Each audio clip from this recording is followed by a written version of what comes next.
Yer. I'm glad folks follow me over here. People be acting like they got to get in the car and drive like 3 miles or something. I'm like, you just click onto the other page and we right here. So it's all good. Thank you for those who were just on my page for coming over. Thank you to the people who are MoAD fans. We're here. What's up? Yeah.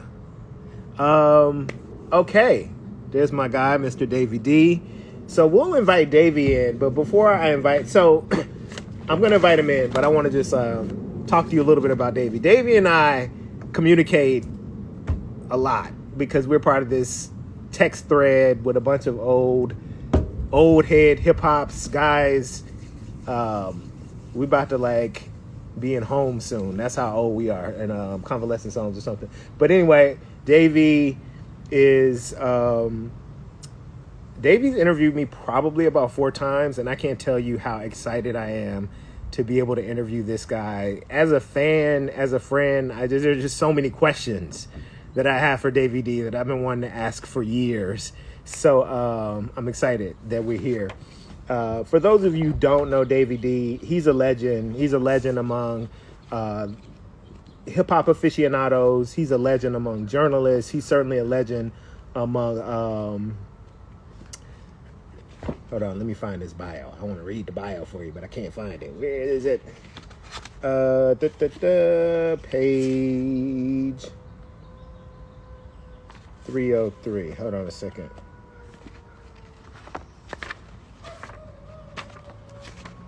No, those are acknowledgments.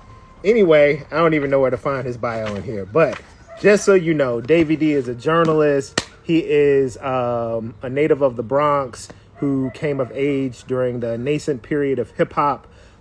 He is a Bay Area staple. And I mentioned on my page that he had just gotten off with the Floyd family after the sentencing of Chauvin.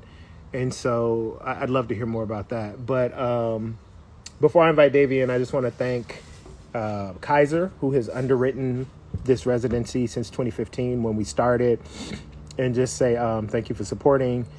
And thank you to MoAD. Let's invite Davey in.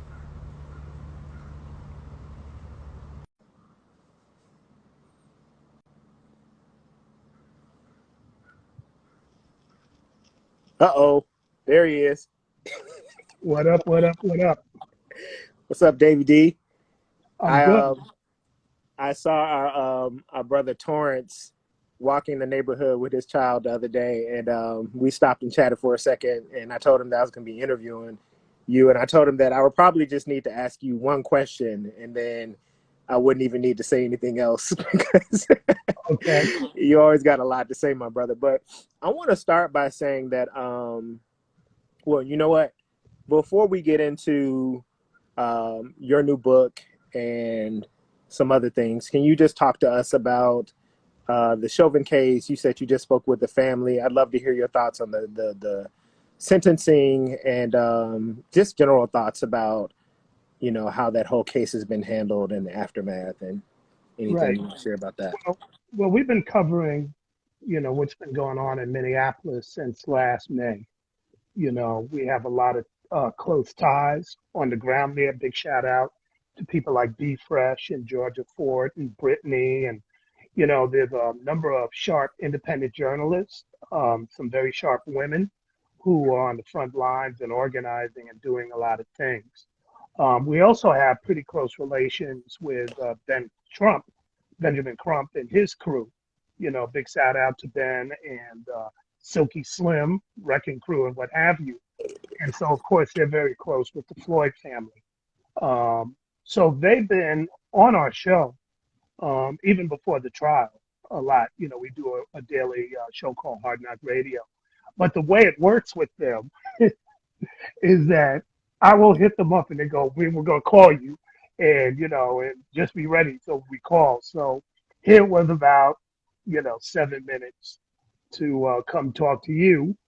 And I had already talked to them earlier, but they couldn't do the interview because they had a press conference. And sure enough, they just hit me. So I was like, let me grab this for the show, say a few things, and we got it in, and and just as I was hanging up with them, then Ben Crump was like, "Yo, I've got something to say." It's like, "Nah, but I got Bryant Terry on the other line, so I got to bounce." He's like, "What?"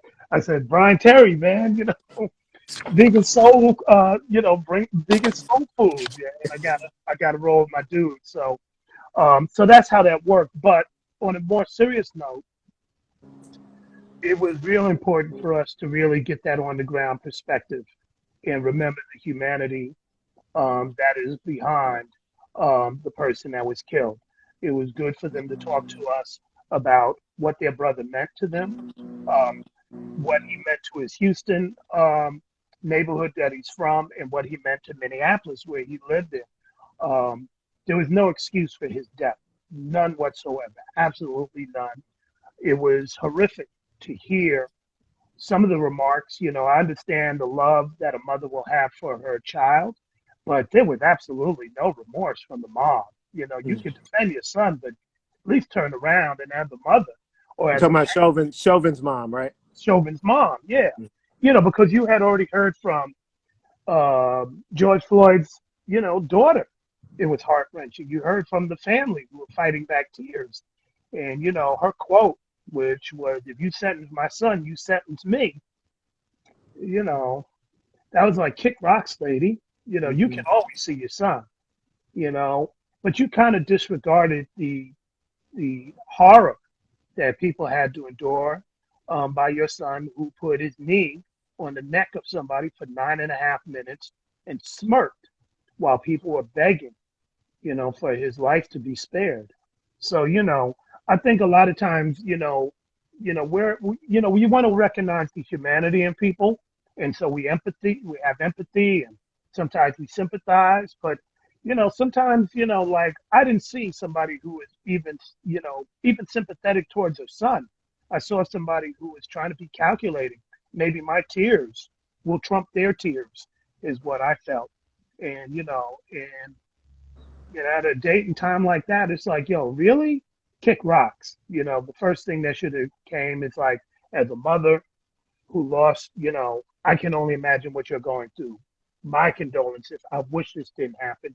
Didn't speak on behalf of your son. But Mhm. I think when people have hatred and hardness in their heart, they can't even bring themselves to show humanity towards somebody else.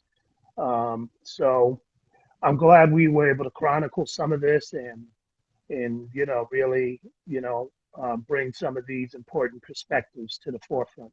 Mhm. Dave, let me ask you this because I think a lot of people, um, you know, it's easy to point the blame at power or point the finger at power when you have someone like Trump in the office. And then we could look at, extrajudicial killings. We could look at military actions abroad. We could look at whatever actions that this state um, makes, and then just like have the boogeyman to make as a kind of like, figurehead who's catalyzing all this, but we know that this bigger than just the person who's in the executive office. It's about the system, and something I've thought about a lot since Biden has been in office. I mean, there've been hundreds of extrajudicial killings by the police. There have been constant um, violation of human rights by police across this country, and I would hope that it will be a wake up call for us all to recognize that it's bigger than the individual cops. It's bigger than who's in what party is in power. It's about this corrupt system, and it's about the foundation of the police as an institution doing what it does. It's not like it can be reformed because it was created to do exactly what it's doing. And I'm wondering if you have any thoughts on just the ways in which we've seen these continuous kind of violations of not just black lives, but just human lives by the police. And I think a lot of people felt like, oh, Biden's going to get in office, everything's going to get better. And we know that. I think a lot of us knew that that wouldn't be the case. But do you have any thoughts on what we've seen so far since the Biden administration has been in power? Well, first of all, I think we all have to be honest with ourselves. I think most of us, and I'll say myself included, would ideally like to be able to live out the ideals that this country says it's founded on. We would love to have the quote unquote American dream, whatever that means. We want to be able to live comfortably. We want to be able to walk out our house and feel like, you know what, if Mr. Green, who's white and lives next door, had the friendly relationship with the police, I would sure like to have that friendly relationship with them as well. You know, if Mr. Green has enough money to send his kid to school, I would like that as well. Um, and so I think when you look at that mindset and understand since the very beginning of Black people being brought over to these United States as chattel slaves, chattel slavery, part of the strategy in our attempt to liberate ourselves has been to prove our worthiness as citizens, right? That was a big kind of debate with, Du Bois and Booker T. Booker T was like, let them do, like, nah, we should have full rights to our citizenship. And, over the years, we've seen, Black folks say we'll serve in World War I. We'll serve in World War II. We'll put on our Sunday best. There's always been this constant attempt to try and prove ourselves. And so I think here, when we have these political sea changes, I think in the back of people's minds, whether they, articulate it or not, they're like, maybe they'll see the full humanity of who I am, and they'll accept me, and I'll be able to really have a seat at the table without the stress, without the suspicion, without the strife. And I'm at a point now where I'm clear that's not going to happen for a lot of people. My humanity, for a significant number of people in this country, means that their humanity is denied because they base their humanity on our collective and individual oppression. Like they have to have Black people at the bottom, or Black people underneath them, or Black people not being fully human in order for themselves to seem whole. And so, I don't try to make people feel comfortable. I could care less. You're not the center of my world. You're not the center of how I go about trying to do things. We're going to do what we need to do for ourselves, our people, and people who share our values. And for a lot of folks, that's uncomfortable. That's why you're seeing this fight around whether or not we can have quote unquote critical race theory, which is not even defined correctly, right? We can get into that. But just the fact that we talk about history and systemic issues of racism is really, the resistance of it is that if we start to have this conversation in the house of lies, that so much of our identity as Americans, quote unquote Americans, and what we're taught in schools falls apart. You can't tell me George Washington is a noble figure when somebody like me will sit in the classroom, as I did, and go, but he owned slaves. You can't tell me, that Thomas Jefferson was an enlightened individual, which is how they like to portray him, and say, well, he had a 13-year-old enslaved woman named Sally Hemings as his mistress. You can't justify that. That's called rape. Mm-hmm. He didn't set her free, so she was forced to do his bidding. And he owned slaves, and he never set them free, even as he said he knew it was wrong, and even as we know that there were freed and enslaved Africans telling the world and telling people that this was wrong and challenging them on their ideals. So, just to kind of bring it full circle, there are some people who will never see our humanity. And when I run into people like that, I turn up even more. I don't try to make them feel comfortable. In fact, I don't want you to feel comfortable. I want you to see a certain arrogance. I want you to feel a certain type of smirkness or smugness with me, because I'm certainly going to have my seat at the table and give 0 Fs about how you feel. And we should all have that attitude towards people who don't want to see us as their equal. The hell with y'all. Y'all can kiss my butt and we can keep it moving. So that's kind of where I think we're at right now. Mm-hmm. Lastly, and then I want to pivot over and talk about your new book. Do you have any thoughts about where we should be heading in this historical moment, in terms of the movement, in terms of pushing back against white supremacy, against capitalism?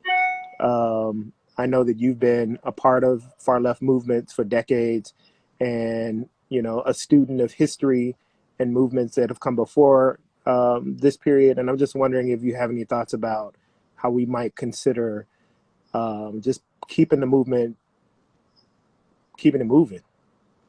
Well, first, I want to say I've been a part of movements that try to build bridges and recognize the humanity and other people who are being oppressed. I don't know if that's far left or far right, but I want to just define it that way because I think sometimes it kind of gets distorted. So that's where I stand. I think we need to continue to build bridges, and we should be very intentional about the bridge building. You know, reach out to other communities, reach out to people who have shared values, and uplift them.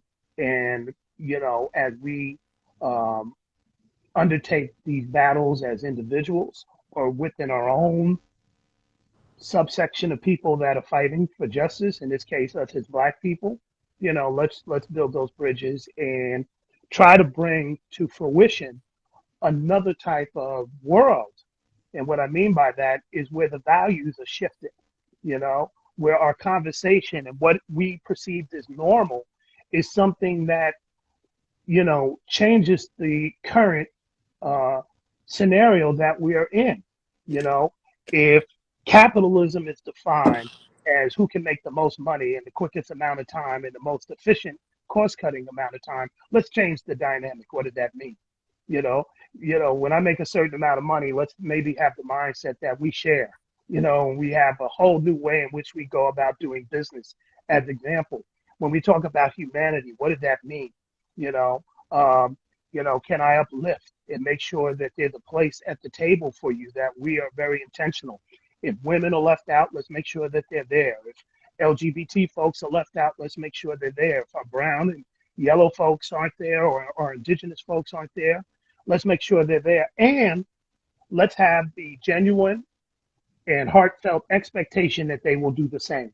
And what we're really trying to do is eradicate this world of a system that had built itself on the oppression, the systemic oppression of others. And we should be very much unapologetic about that, you Mm-hmm. know. And then lastly, let's be careful that we're not replacing one form of oppression with another. I'm not interested in being the holder of a whip. Mm-hmm. I don't want to be that person. I want to have a different type of understanding, and I think that's doable. I think that's really doable. If I've seen examples of that being able to happen and seeing the transformation, some of which we talk about in our book. Um, where people are like, look, we're going to change the way that we go about doing things, and seeing that unfold to something that's beautiful and something that has a large footprint. So Mm-hmm. it's going to really, they talk about political will, but it's also societal will. It's also about Mm-hmm. individual will. I'm not waiting for Biden or Harris or anybody to do something that's very simple, to reach out and respect the humanity of others, and at the same time be very clear. I'm not a turn the other cheek type of Christian individual. I'm a Christian who's like going to demand your respect. You're going to respect me, and we're going to respect each other. And let's sit down and build.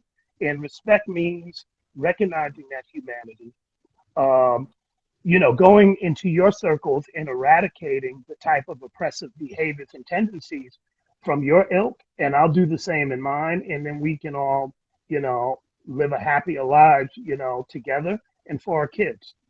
Mm-hmm. Thank you, Dave. So I want to say that this brilliant book. So I know it's young adult edition, and Hmm. I've read Jeff's book, but I've been devouring this book over the past week, and it has set in motion um, this learning journey in our home where I'm teaching my kids about hip hop.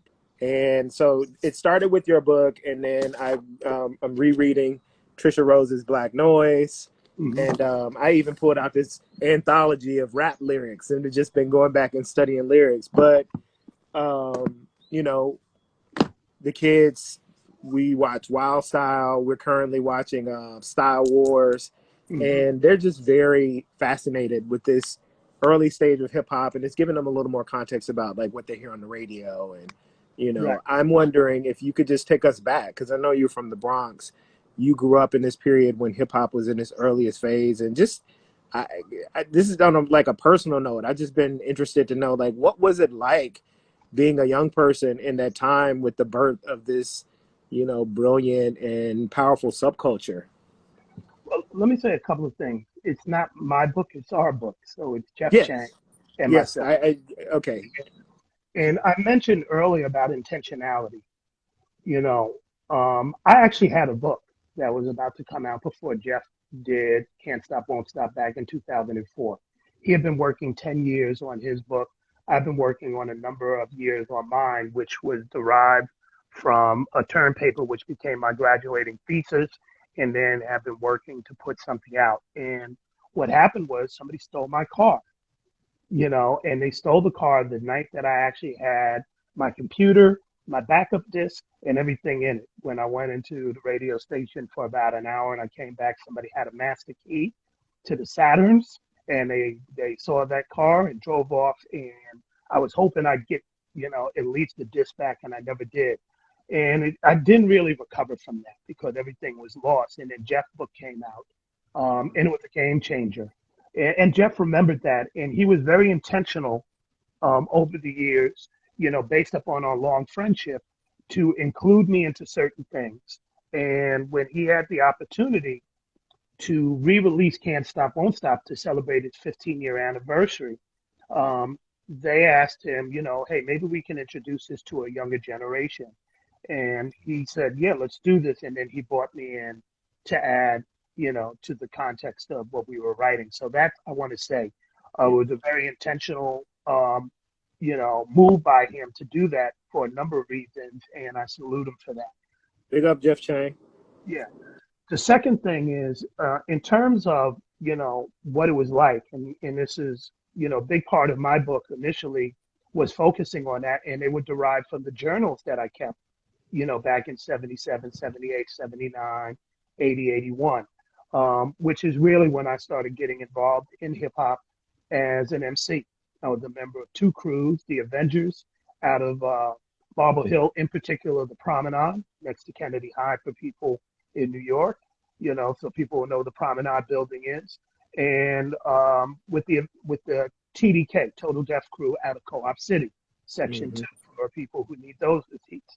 Um, and so when we were doing this thing, we were by no means were on the level of people that we looked up to. Your Cold Crush Brothers, your Crash Crews, Grandmaster Flash and the Furious Four, not five. Uh, Graham with the Theodore and the Fantastic Five, and then later the Romantic Five. Um, they were just, Mario, Disco King Mario out of, Bronxdale. There were all these superstar crews, and all of us who were younger were trying to, be like them, and so, what started off with a handful became hundreds, and, in my opinion, maybe even thousands of crews, and we were just one of many who were trying to, get some sort of recognition, initially from making what we call pause button tapes and then eventually doing our own parties. And just trying to be like, yo, we just as raw, but following the leads and follow, as an MC, following the rhyme patterns of, you know, of the Cold Crush or Melly Mel and Kid Creole and some of these people who are prominent. Mine, who I admired probably the most would have been Sha Rock, who was Mm. a prototype for a number of us, at that time, um, in terms of her style. So with that being said, nobody ever thought it was going to be where it is today. Nobody foresaw, records being made, not in 77, 78. '79. In '79, the whole thing for a lot of people was kind of dead. It was like it kind of moved on. It looked like, okay, that was fun. I don't know what's coming up next summer. There wasn't that full investment because our imaginations couldn't see it going past, the block parties and things that we were doing. And then in the summer, uh, we had a record called King Tem the Third, like by the Fatback Band. And it was like, yo, somebody's actually rhyming on records. But the rhyme style wasn't where the rhyme style was for people who were emceeing at the time. It was like, hey, everybody, my name is, it's like a radio jock. Mm-hmm. So that was kind of like, okay. And then it was the Fatback Band. So there was no DJ or anything like that. And it was cute. And, and that wasn't the jump off. The jump off came with Sugar Hill Gang. Well, Rapid Joe. yeah. I mean, I think you bring up an important point because there are a lot of crews that one could argue they were rapping like Hollywood, but they were rapping over disco beats or whatever. And then I think a lot of folks who would consider themselves hardcore b-boys, they were like, well, we were rapping. If you weren't doing it over break beats, it wasn't rapping. Do you have any thoughts on that whole piece? Yeah, I think um, so. There, in some ways, is some revisionist history, and at the same time, some hard truth that you can't deny. The revisionist history is if you were 13, 14, 12 at certain periods of time, you had older cousins, which I did, who DJ and may have said rhymes on the mic, which what informed them was rhyme styles that have been in our community way before this thing called hip hop emerged. Mm-hmm. So you could hear, they might have had a different type of steez. You might have picked up street rhyme and flowed the way that somebody like Dolomite would have done. So your thing was more along the signifying type of thing, right? Mm-hmm. You're not really rhyming on the four. My name is Dave, and I'm here to say I'm gonna rock the beat every day. You're not doing that. You're more like I'm here with Bryant Terry, and Terry is the guy. You're kind of doing something different, Mm-hmm. and you're sounding like a radio jock because there were a number of radio personalities that had already been rhyming to records, right? Jocko Henderson out of Philly, and would come to mind, and Frankie Crocker, and so many others. So there was an older crowd that would do rhymes over disco records, necessarily trying to work in them well. There was a younger crowd that was coming up, and they kind of rhymed like "yes, yes, y'all" to the beat, y'all, and that became the essence of hip hop. So now, as we get older, 13 years old compared to somebody who's 18 is not a far stretch. 5 year period is not big when you're 30 and somebody's 35, or you're 40 and you're 45. So everything kind of gets conflated together. And, so you have somebody going, well, there was Melly Mel, and there was the Fantastic Romantic Five, and it was, the Crash Crew. And now you have like people like, well, there was also DJ Hollywood, and there was Lubbock Starsky, and there was Pete DJ Jones. So some of those folks were in an older club, in an older crowd, and they would have been doing what we call disco.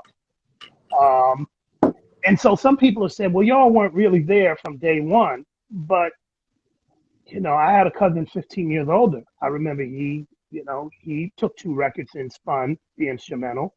I wouldn't say that he rapped, but he definitely would talk on the mic. He was a real DJ. He wasn't doing what I was doing. He was like, on the weekends, I'm gonna take this out. I'm gonna do this. Very different than what we were doing. But when you look back, you have to understand that all these expressions are a continuum of what we've always done, right? So that leads to a question of, okay, there was these expressions, these musical expressions in a place called New York City, in the Bronx at a particular time that we now associate with hip hop. But if you dig deeper, you can go, well, what was going on in Queens and what was going on in Brooklyn? Mm-hmm. And you can see that there were those expressions. And in 1977, going from the Bronx to Brooklyn's a big thing. There ain't no YouTube, ain't no phones. So, you got to get on a train and you got to go somewhere. It's a whole different world. So the question becomes, you could have a difference a slight difference in terms of how it manifests itself in New York alone. But then what was going on in Philly? Mm-hmm. And what's going on where you're from in Tennessee, and what was going on, you could start going to all these places. And I think when you do that, you find that there were always music scenes. There was always oral expressions. Some of Mm-hmm. it was singing, some of it was rhyming in some form or fashion. There were all this verbal, expression that we've always done. That today we can look at it and say, oh yeah, that's all part of this big thing called hip hop in some form Yeah. or fashion. Mm-hmm. But let's move it away from hip hop and say that Black people always had an oral tradition. Black Yeah. people always had a dance tradition. Black people have always been expressive, in ways that, that go beyond the commodification of our blackness, right? Mm-hmm. And so one of the things that we pointed out in the book was we were saying, look, there were always scenes that existed, Black scenes, Black music and dance scenes. Some of them eventually morph into hip hop, or some of these areas take aspects of New York's expression and incorporate it in its own. So here in the Bay Area where we're at, there was a dance scene that existed even before Kool Herc did his first party, right? Mm-hmm. And some of those dances are now part of the umbrella of what we call hip hop dance, right? So the strutting and the popping and roboting and all that, these were things that were signature moves here that, they knew nothing about New York City in 1970. They weren't Mm-hmm. thinking, they didn't know a Kool Herc or any of that, but they had a funk movement. They had expressions that they resonated with, and that became a scene for our counterparts. If they were 13 in New York doing hip hop and being a part of a crew, there were 13-year-olds doing a dance thing and having a garage band here. And Mm-hmm. you could find similar things in LA, and you start going to all these different cities and you start asking, what were you doing in the 70s? In DC, they were doing go-go. In Chicago, it was house. In Detroit, it was some other scene, right? And all this was part of a collective, which comes to conclusion of your question. What we saw is a continuum of Black expression that had some key moments in which we stopped, and there was a mini explosion that everybody said, oh, snap, what is that? And then everybody said, let me get on board with this. It's kind of like if we're at a party and we're dancing and Bryant Terry comes along and he decides, I'm going to take my right leg and I'm going to jump through my left leg and I'm going to do something. Everybody goes, whoa, man, let me do that. Now, we may call it the Bryant Terry dance, and then we're going to have some OG walk in and say, oh, that looks like the Lindy Hop that your grandma used to do, right? So did you make up that move? Was it something that was inbred to us? Was it just a natural, was it just a thing that would eventually, we would come across because movements would have this finite way in which we could do things? Or Yep. did you actually see your grandma do it once upon a time, and then you tried to be slick and say, let me just pass this off on my own and hope that no OG would walk in the room and say, so as an MC, and I'll close with this. There's a book I have. I can pull it off my shelf in a minute, but it's called Die Nigga Die by H. Rap Brown, who was a Mm-hmm. member of SNCC and was a member of the Black Panther Party. In his book, he has all these rhymes that he was doing as a kid in Baton Rouge, where he came up, right? And, in that time, they called it the dozens and signifying. And he describes 30, 40, 50 people would stand in a circle and rhyme on each other and basically cap on each other's mom and what have you. And he puts his rhymes out there. So it's like, one of the rhymes that he has is that I'm the bucket binder, the woman finder, the man with the terrible middle finger, and, I'm the gunslinger and all these things. Well, shoot, people didn't know about that rhyme book. So guess what a young Davey D did? Took H. Rap Brown's rhymes and incorporated into his rhymes until one day you hear, I'm Hemp the Demp, the women's pimp. Women fight for my delight. And it's like, oh, snap. That's in the book.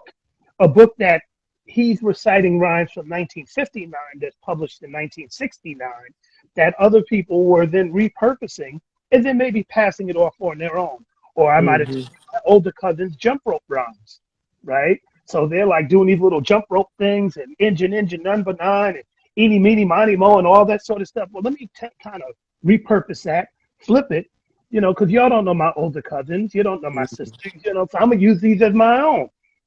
And then eventually somebody comes along and goes, that sounds like your cousin Denise's little rhymes, Miss Mary Mac. You just kind of flipped it. So the point being is that we all kind of repurpose things that we heard older people do. Evan MC, some of the dance moves we repurposed from James Brown on down that we saw older people do, Mhm. and it's just how we do things, and we added our own flavor to it. What do you think? I don't know if you've heard about this little uproar in the past day. I forget the artist's name, but it was a Jamaican artist who came on the Breakfast Club, and she was arguing that. I mean, we know Kool Herc, who many people credit as the godfather of hip hop. You know, his merry-go-round style helped bring in like the break beat.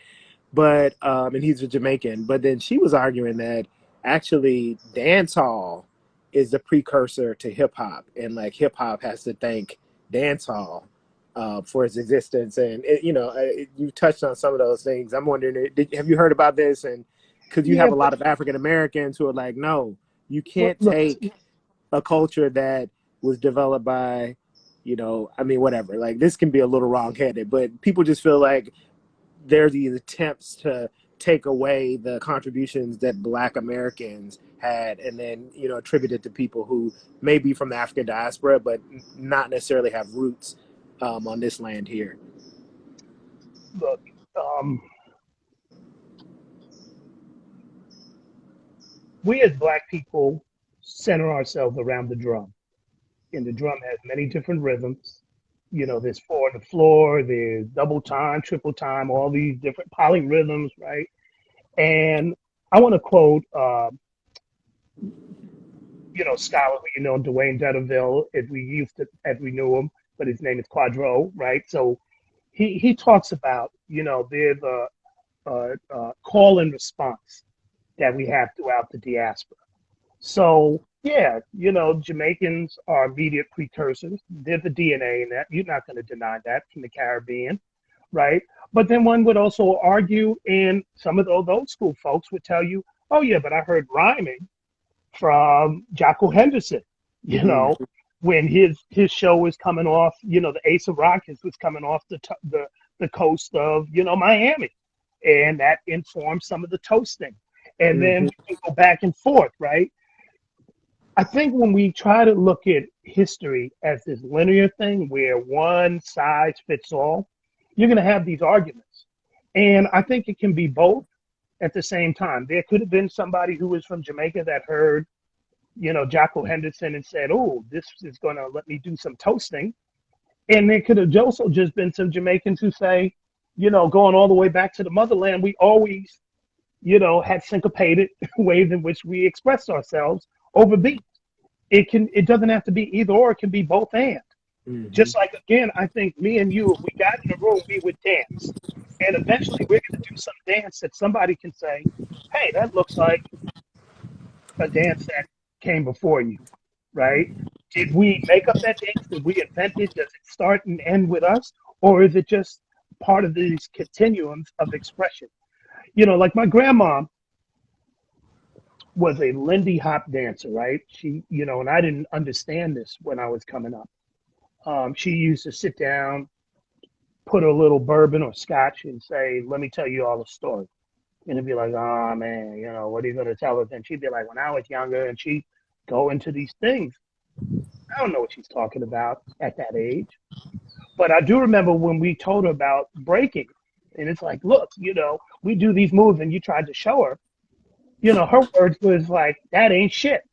Her exact words. What? It's like if you really knew how to dance, you could do it with a partner.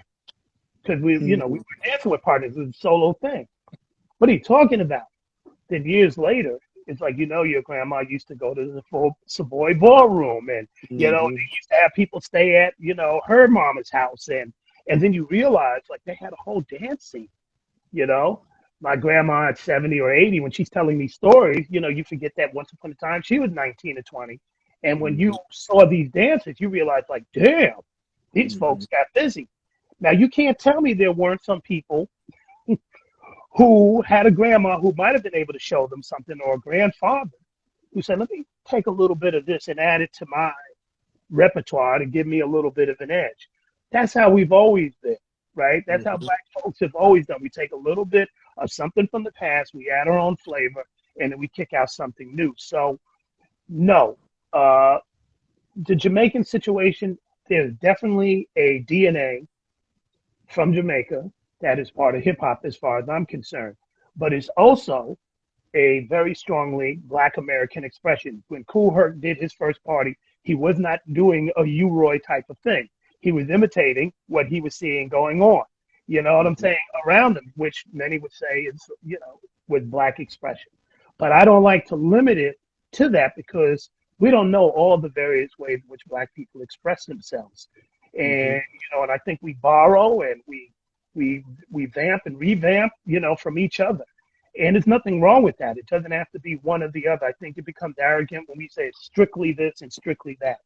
Um, Hmm. because even if it starts off that way, I think other parts that we take and add to it, as I just explained, come from sometimes other places, Yeah. you know, sometimes other places. So, um, were Black people doing the sound system that that Herc and others were trying to do? Were we naming our speakers, Herculoids, or, Herculoids, or the, what was Flash's system?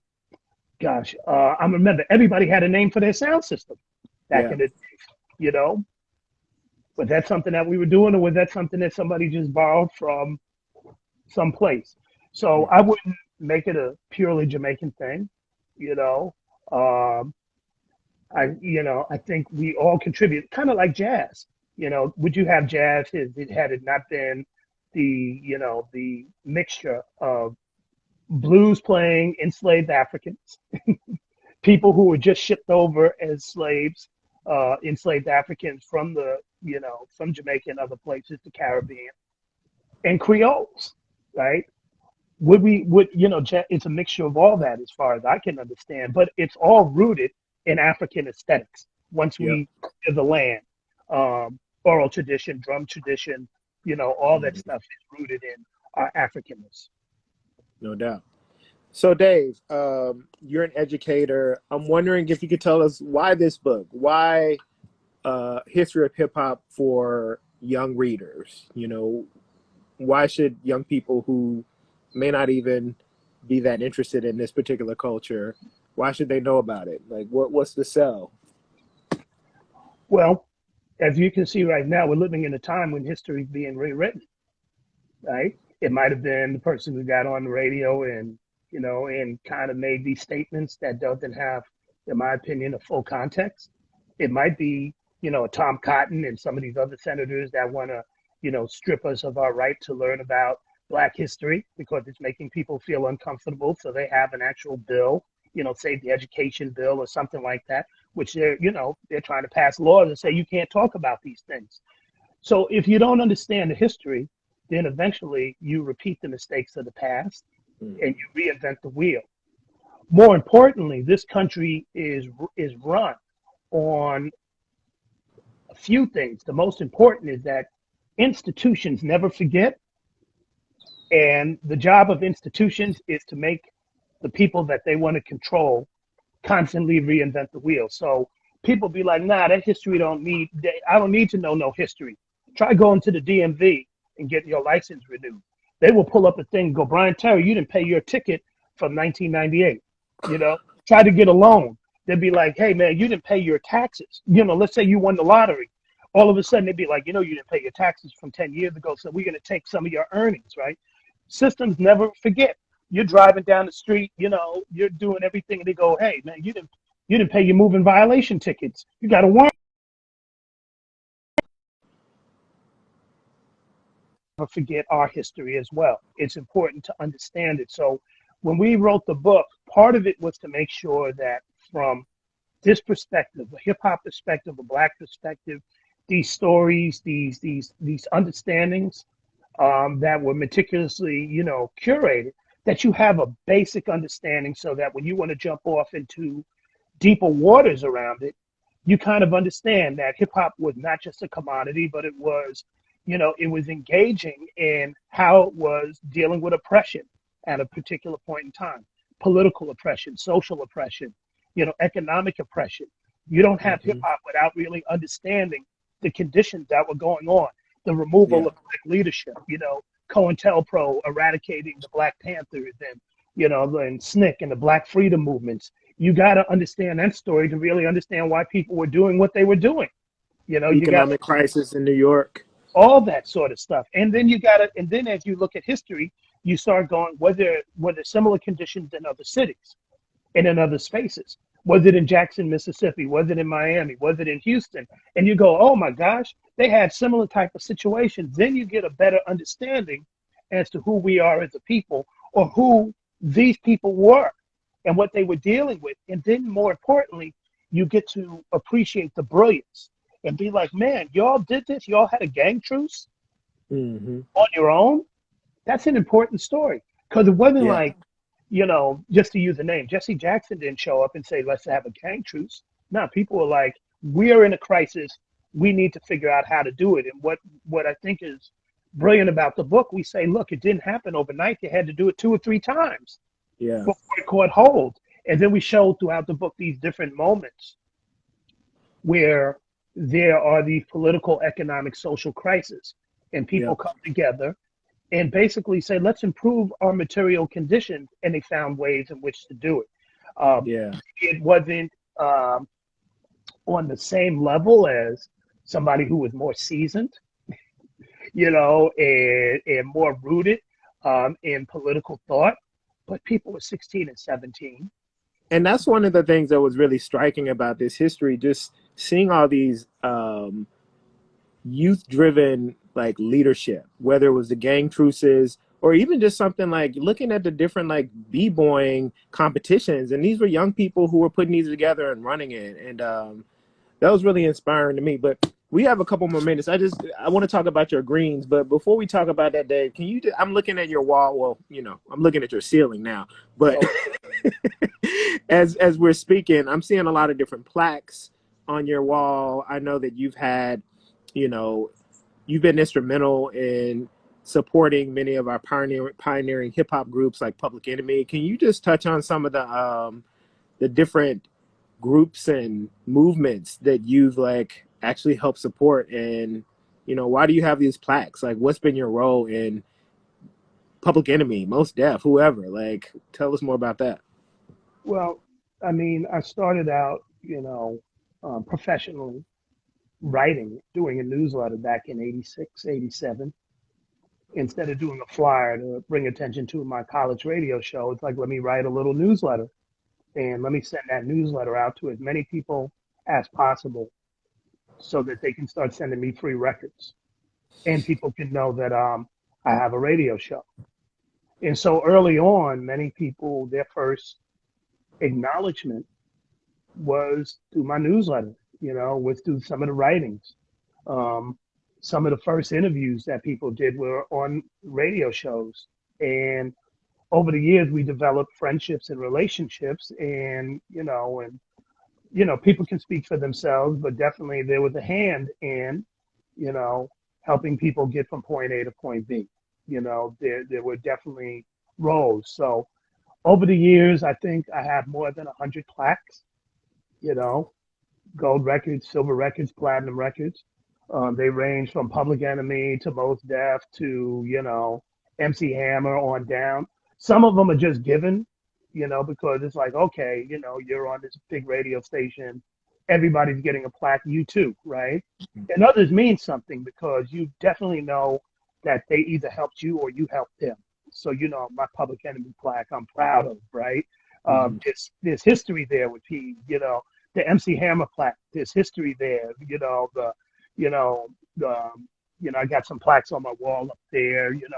The Arrested Development, and Digital Underground. There's history there, right? So Mm-hmm. those mean stuff.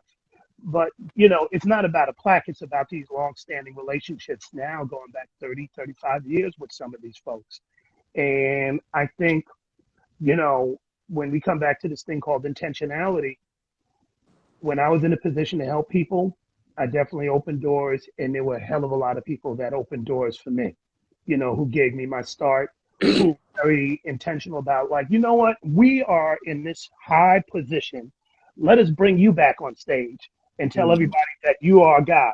That would have been mm, Chuck D. Let me put you on the back of our album. So when people look and they go, damn, you on the back of that album, right? That was people saying, we're going to pass the baton because we know that that's going to mean something when people see that you're down with folks. It's kind of like you write a book, right? People go to the acknowledgments and go, who's Bryant Terry down with, right? mm.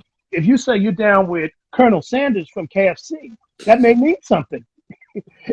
And if you denounce them, that may mean something. You feel what I'm saying? Or Mhm. somebody who is, you know, who is high up.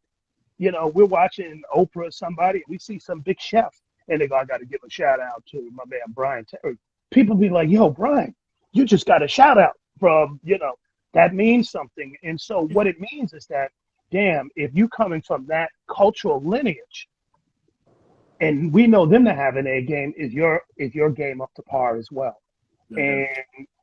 you know, I think when some of these artists open doors, um, I tried to do my very best and live up to the name that they had for themselves. So if somebody goes, "Yo, is that your boy?" It wasn't like, "Yo, is that your boy? You need to Mm, come get him." Nah, man, mhm, your boy came through, and same mhm. thing. So, um, yeah, these plaques mean a lot. You know, Yeah. I I know definitely. that you were tight with Digital Underground. How did Shock's passing impact you? I was in the middle of class teaching when I got the word, and I had to stop class. That hurt. Um, right where I'm sitting, right behind me, there was a piano. I didn't play piano, but there was a piano here. Shock came here a bunch of times and would play this piano, right? Shock brought Tupac through this front door. Tupac's brother lived in the building next to mine, right? Pac Mm, lived up the street. First time I met him was sitting on my staircase, you know, right up there. And, you know, so there are these memories. This is when Digital Underground didn't have records out, right? When they were just starting. And, you know, and they were talking about being a spice regime and, you know, and actually patterning themselves after a Public Enemy and then mm. deciding that they were going to go in another direction. When Chop Master Jay was, you know, talking about funk and seeing that these guys were playing instruments more than just, not just turntables and all that. Yeah. So the history is deep, um, and you know, Shock's brilliance is unmatched. You know, him being Humpty and him being Shock is, you know, in the Humpty video, it's not in the final edit, but you know, in the Humpty video, they had me play Shock like he was Humpty. I was on stage with Money B and Tupac doing the Humpty dance. When they would shoot it from behind, that's where I was, and then the video came out. It's like, man, I'm not there. It's like, but yeah, but I mean, the friendship was good, and it goes back, Yeah. I think, for a lot of people in the Bay. There's a Shock G story, so it was impactful. And then losing Gift of Gab today, you know, finding out Gift about of that. Gab passed away? Oh, I thought you knew. Yeah. Oh man. So Gift of Gab from Black Alicious, you know, passed, and that threw, like I was in the middle of an interview when I heard this. I was in the middle of an interview, and it came across my thing, and that just hit me like a ton of bricks. I mean, it's not that they were just good artists who were talented, and we lose that, but these were genuinely good people. You know, these were genuinely folks who you had a love for. You know, you can't say anything bad about Shock.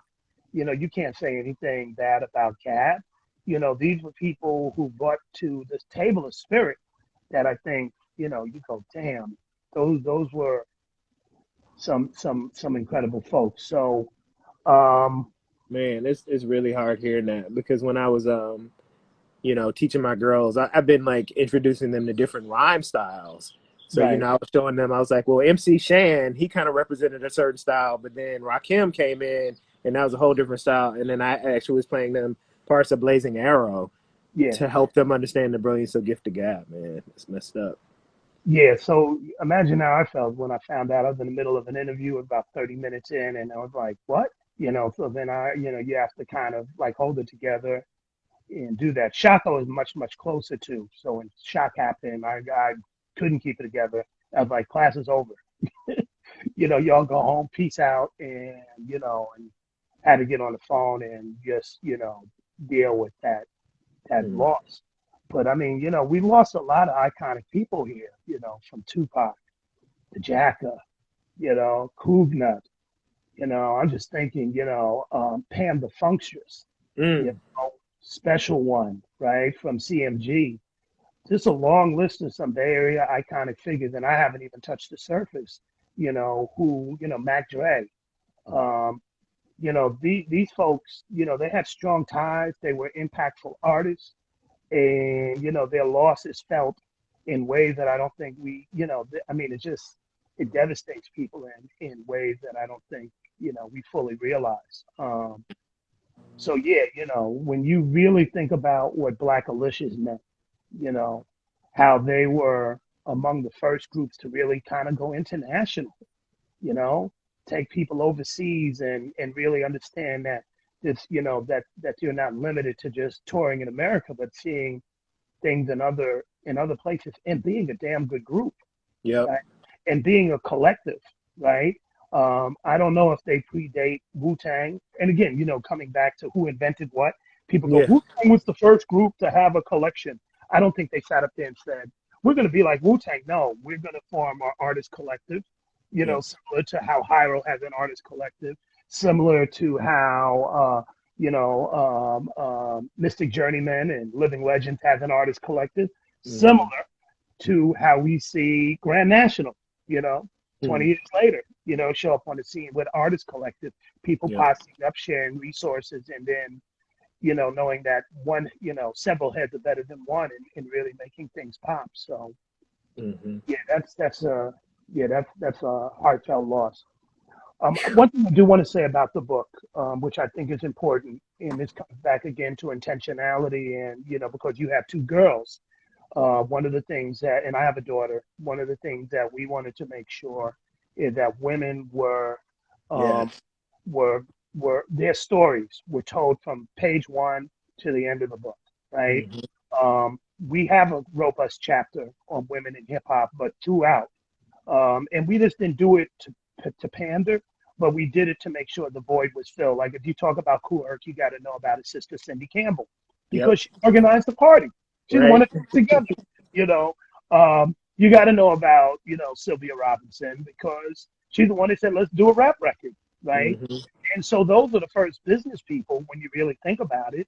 You know, you got to know that Melly Mel and Grandmaster Caz and all these rappers, but even DMC will tell you, yeah, they're good, but I got my rhyme style from Sha Rock, who Yep. they honored a few weeks ago, right? And I would see Sha Rock at these parties, and if you went to an early party,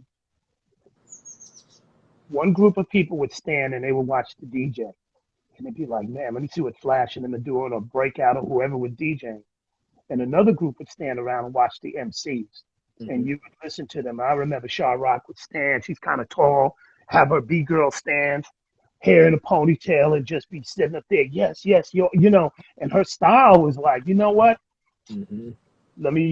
Yes, let me get with that. It Yep. was just a fly style, and here we are years later, and you'd be like, yo, she stood the test of time. No doubt. Wanted to make sure that people knew about these individuals, the Mercedes ladies. You have to Yeah. talk about these all women crews that were out there, all the way up to people like Tambisa M. Shaka and Hussein Live crew and what they did as executives. Your Wendy Days and Violet Browns. There are a lot of women that played key roles, both as artists and behind the scenes. And since we took it all the way up to the Black Lives Matter movement and beyond, look at the leadership around that. Your Cat Brooks, shout out to her and Yep. getting the police defunded, from the Anti-Police Terror Project all the way down to Melina Abdullah out of LA. Yep. Um, on down, all these women, that played key roles. And then of course, your Lady B's out of Philadelphia, your Medusa's out of LA. I'm a you know, DD. yeah, Bahama D, all these people. So we wanted to make sure that um, when people read it, that we normalized the presence of women, that they Thank you. were there, and not as a sidebar, but they were very instrumental and transformative from start to finish. And I think that was important, and that was part of our mission. Yeah, no, I really appreciate that because the girls know who Shaw Rock is. They know who Pebbly Pooh is. They know who Roxanne Shante is. And I feel like a lot of the really riveting, documentations of hip hop, they often erase women. We even watching Style Wars, one of the first things they asked was, were there women graffiti writers? And I Right. was like, yeah, but they're not being really covered in this documentary like they So, should be. so the joke that me and Jeff Chang have about that, and my wife, I know your wife, Jeff's wives, you know, um, and we know our daughters. Well, Jeff doesn't have daughters, but we do. We have young daughters, right? And so that my daughter reading this book would be like, yo, like for real, daddy, you didn't have like no women in here, so that would be hell to pay from her. And then of course, our wives would be like, yo, you know what? I think you need to maybe go hang out with your friend Brian. Go to his house and and think about what you didn't do, because Yeah. you made the family look bad. So we didn't want those types of problems. And then I'm sure if we went to your house, your wife would be like, yo, for real? Like, we don't need your friend in our house since he kind of erased our, so we're just around a lot of, women that definitely, I think their presence in our lives um, remind us that we got to be like you look around and you instinctively go, yo, there's a seat at the table. Like Hmm. there's 10 dudes here with the women. Yep. Somebody got to get up and be like, sister, you sit down and and share your thoughts because it's important. And Cool. you know, So before we get cut off, I just want to encourage people to go check out can'tstopwon'tstop.com. You can get more information about the book. You can, order it from your local. There